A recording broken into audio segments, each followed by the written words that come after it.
បើស្មើtôiប៉ុណ្ណេះវិញបងប្អូនអើយនិយាយទៅឡើងលលួយហ្មងណាលលួយគល់អស់លីង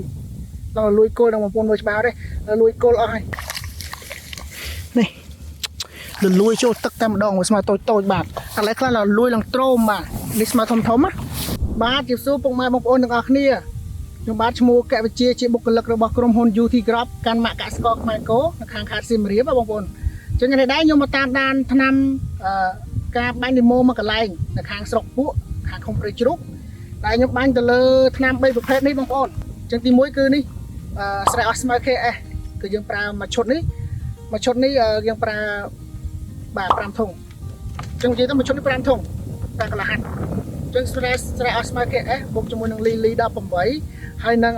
ស្មើស្រូវភាសាបាទអញ្ចឹងយើងទៅមើលលទ្ធផលរបស់គ្នាអញ្ចឹងខ្ញុំបានដកមួយចំនួនមកបង្ហាញបងប្អូនដែរ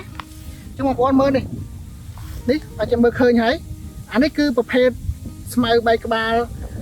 គ្មានកន្ទុយឬក៏យើងហៅពួកកបីឬក៏គល់ក្រហមបាទនេះគឺគល់ក្រហមអញ្ចឹងអានេះស្មៅគឺផ្កាហើយគឺការបាញ់នេះគឺយើងបាញ់ថ្នាំមិនក្រាស់គឺពីឈុតមួយហាត់ហ្នឹងដោយសារស្មៅគាត់ផ្កាហើយបាទអញ្ចឹងបងប្អូនមើលតើនេះអាចមើលចាស់ស្ដែងបាទស្មៅគាត់គឺផុយគល់អស់ហើយយើងដកមកគឺផុយគល់ខ្មៅគល់ខ្មៅអស់លីងហើយអញ្ចឹងអានេះគឺងាប់ទៅហើយគឺលេងរស់វិញទៀតហើយគឺផុយគល់ឡើងខ្មៅឡើងស្អុយឡើងក្លិនស្អុយ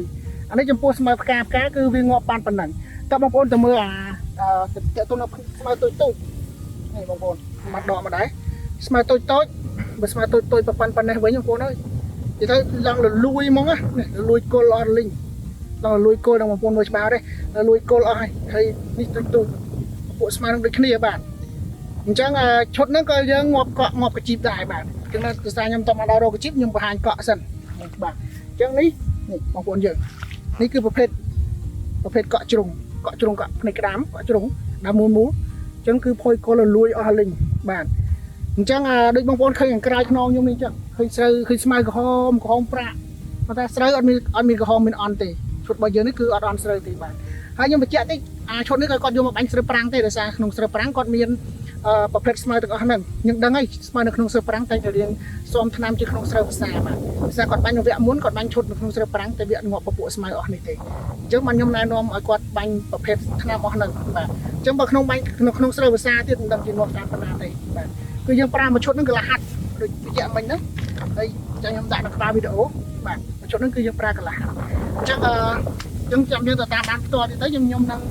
បង្ហាញពីវីដេអូនៃការដកស្មៅផ្ទាល់ឲ្យបងប្អូនមើលថាវាពិតជាដូចខ្ញុំនិយាយមានអត់ហ្នឹងតែបងប្អូននឹងទៅមើលវីដេអូខ្លីអំពីការដកស្មៅទាំងអស់គ្នាតើបងប្អូនអញ្ចឹងបងប្អូនដូចខ្ញុំនិយាយអញ្ចឹងគឺស្មៅក្រហមឆ្នោតនេះក្រោយខ្ញុំថតវីដេអូមិញណាបងប្អូនអញ្ចឹងឥឡូវយើងមើលស្មៅទាំងអស់គ្នានេះគឺក្រហមមកលេងហើយស្រូវដូចស្រូវយើងនេះស្រូវអត់អន់ទេស្រូវអត់អីទេ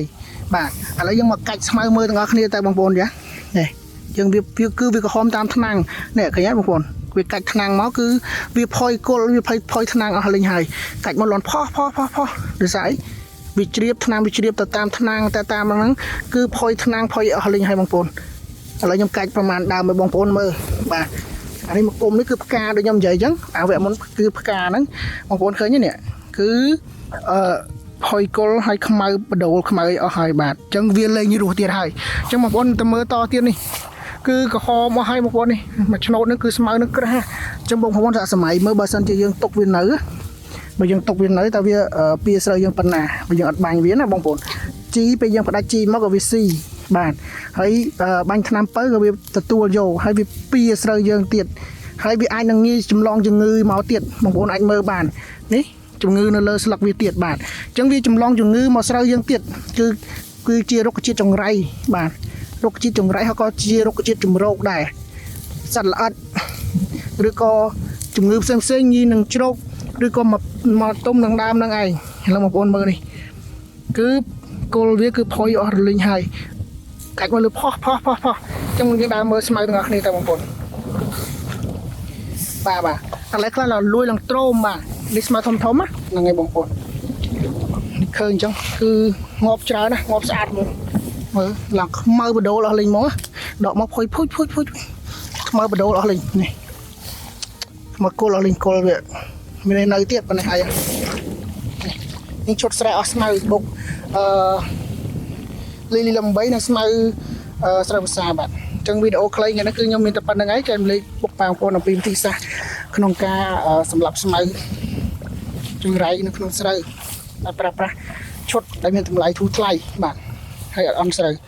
អញ្ចឹងសូមអរគុណបាទសូមជម្រាបលាបាទ